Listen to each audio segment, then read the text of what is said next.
여러분 안녕하십니까. 단계적 일상 회복 이후 이틀 연속 코로나19 하루 확진자가 20명대를 넘어서고 있습니다. 오늘 강원도에서는 28명이 확진된 가운데 춘천에서는 시립양로원 입소자 2명이 직원과의 접촉으로 확진 판정을 받아 입소자 60여 명이 집단 격리에 들어갔습니다. 이번에 확진된 시립양로원 직원은 수동 감시를 받는 과정에서 확진 사실을 모르고 출근한 것으로 확인됐습니다.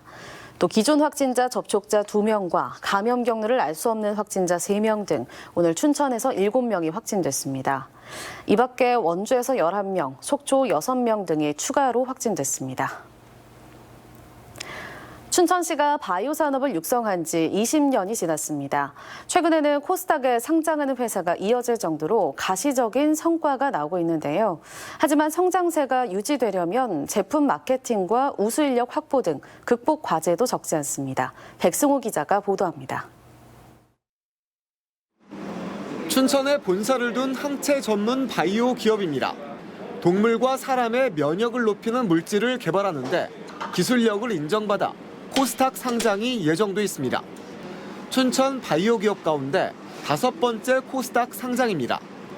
춘천 바이오 기업 65곳의 지난해 매출은 7,600억 원, 수출도 2,000억 원을 넘어섰습니다.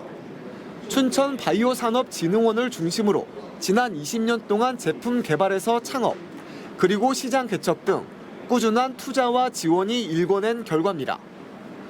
최근에 새로 조성된 남춘천 산업단지입니다. 이곳에도 바이오 관련 기업들의 입주가 예정돼 있습니다. 전체 입주 기업 20개 가운데 14개 기업이 바이오 산업과 관련돼 있습니다. 춘천시는 바이오 실증단지도 조성해 남춘천 산업단지 일대를 기업 도시처럼 키울 계획입니다.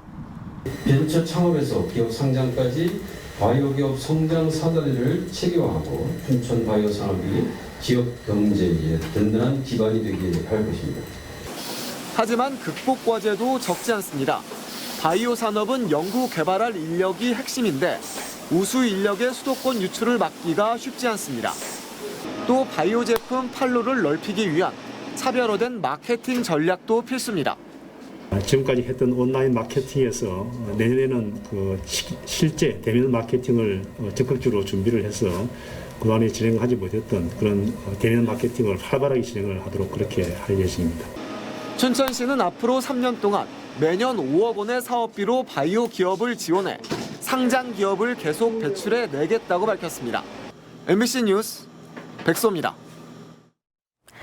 산란기를 맞아 먼 바다로 떠났던 어미 연어들이 고향인 동해안 하천으로 돌아오고 있습니다. 요즘 강원도 양양에서도 어미 연어 배에서 알을 꺼내는 채란 작업이 한창인데요. 최근 동해안에서는 연어뿐만 아니라 부산물을 활용한 다양한 사업들이 이루어지고 있습니다. 이하라 기자가 취재했습니다.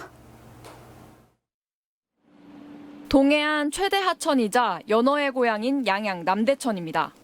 물속에 팔뚝만한 연어가 가득합니다. 연어들이 수로를 따라 하천과 연결된 연구소로 들어옵니다. 이곳에서 방류한 어린 연어가 이렇게 큰 어미 연어가 돼서 돌아왔습니다. 3년 전 남대천을 떠나 2만 킬로미터 떨어진 북태평양까지 회유하며 성장해 산란을 하려고 다시 돌아온 겁니다. 배를 가르고 알을 꺼내는 채란 작업이 시작됩니다. 다 자란 연어 10,000마리를 잡아 알을 얻고 인공부화시켜 몸 길이가 5cm쯤 되면 내년 봄 어린 연어 약 800만 마리를 방류합니다. 자연 산란했을 경우에는 이제 생존율이 10% 미만이고 저희 같은 경우에는 인공부화를 했을 때 생존율이 한 90% 이상 나오고 있습니다. 채란을 마친 연어 부산물은 버리지 않고 화장품과 건강보조식품, 사료 등으로 다시 태어납니다. 무상으로 부산물을 받은 6개 협력업체들은 지난해 12종류의 신제품을 개발해 300억 원의 매출을 달성했습니다. 2년 전보다 일자리는 5%, 매출은 15%나 늘었습니다. 채란을 하고 남은 어체를 한 30톤 받아서 임가공을 통해서 저희가 소재를 얻고 살, 껍질, 머리, 정소에서 단백질 보충제, 젤리 제품, 마스크팩. 고향으로 돌아온 연어와 부산물이 다양한 사업으로 이어지면서 지역 경제에도 보탬이 되고 있습니다. MBC 뉴스 이하라입니다. 강릉의 한 대형 병원에서 승용차가 병원 입구를 향해 돌진했습니다. 사고 당시 병원 입구엔 10명이 있었는데 환자 보호자 1명이 숨지고 승용차에 타고 있던 1명이 다쳤습니다. 이준호 기자입니다. 흰색 승용차가 병원 입구 로비에 비상등을 켠 채 멈춰 서 있습니다. 오늘 낮 1시 40분쯤 강릉 아산병원 로비 앞에서 승용차 한 대가 앞에 서 있던 차량을 들이받은 뒤 병원 입구를 향해 돌진했습니다. 쾅 하더니 막 하고 막 사람들 막 소리 지르고 막 그러더라고요. 그리고 소리가 비명 소리가 엄청 크게 났거든요. 사고 당시 병원 입구엔 입원 환자의 보호자 등 10여 명이 있었던 것으로 전해졌습니다. 사고 차량과 충돌한 병원 기둥은 보시는 것처럼 대리석 일부가 들리고 길이 30cm 안팎의 균열이 생겼습니다. 이 사고로 병원 입구에 서 있던 입원 환자의 보호자인 60대 여성이 숨지고 사고 차량의 조수석에 타고 있던 70대 여성이 머리 등에 부상을 입었습니다. 사고 차량 운전자는 강릉의 한 요양병원 간호사로 70대 환자를 병원에 데려주기 위해 회전교차로를 돌다가 앞서 정차했던 차량을 들이받은 것으로 보고 있습니다. 긴장을 하시고 이래 놀랐으니까 그렇게 말씀하시는 것 같은데. 경찰은 사고 운전자를 입건하고 목격자 등을 상대로 정확한 사고 경위를 조사하고 있습니다. MBC 뉴스 이준호입니다.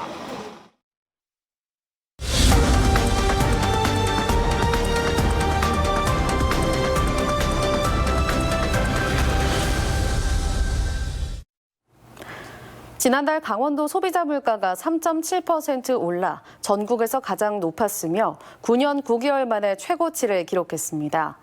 통계청은 10월 강원도 소비자 물가지수가 109.99로 지난해 같은 달보다 3.7% 상승했다고 발표했습니다.